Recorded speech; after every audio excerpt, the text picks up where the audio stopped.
పట్టు వస్త్రాలు సమర్పించాలి. ఇక్కడ భారతిరెడ్డి గారు రాలేదే.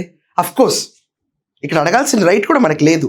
కానీ మీరు ఖచ్చితంగా మా పార్టీ మీద ఇన్వెస్ట్ చేయండి, ఓట్ అనేది ఇన్వెస్ట్ చేయండి, మీరు మమ్మల్ని నమ్మి తీరాలి, మేము హిందువులకు వ్యతిరేకం కాదు, మేము అత్యంత గౌరవిస్తామని చెప్పి మొన్న చేసిన స్టంట్ తర్వాత ఈరోజు తలపైన పట్టు వస్త్రాలు జగన్మోహన్ రెడ్డి పెట్టుకుంటే పక్కన ఆవిడ పట్టు వస్త్రాలు తలంబ్రాలు మోసుకుని భారతిరెడ్డి గారు వచ్చుంటే ఈ స్టంట్కి ఇంకొక ఓట్ వాల్యూ యాడ్ అయ్యేది.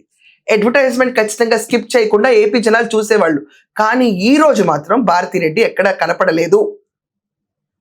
రోజా మా అన్న వదిన మంచి సహృదయం అని, సరే రోజా నేను అంటున్నాను, అన్నయ్య వదిన ఎక్కడ? పొరపాటుని ఈరోజు అన్నయ్య ఒక్కడే వచ్చుంటే రాష్ట్రానికి మళ్ళీ వదిన ఏమైందని అడిగేవాళ్ళు. అందుకని అన్నయ్య కూడా స్కిప్ కొట్టారా?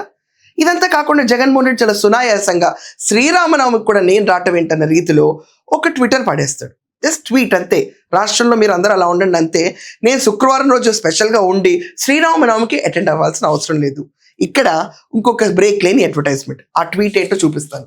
ఇచ్చిన మాట కోసం రాజ్యాన్ని త్యాదించి వనవాసం చేసిన మహోన్నతుడు శ్రీరాముడు, ఎన్ని కష్టాలు ఎదురైనా ధర్మాన్ని వదలని శ్రీరాముడు అందరికీ ఆదర్శప్రాయుడు.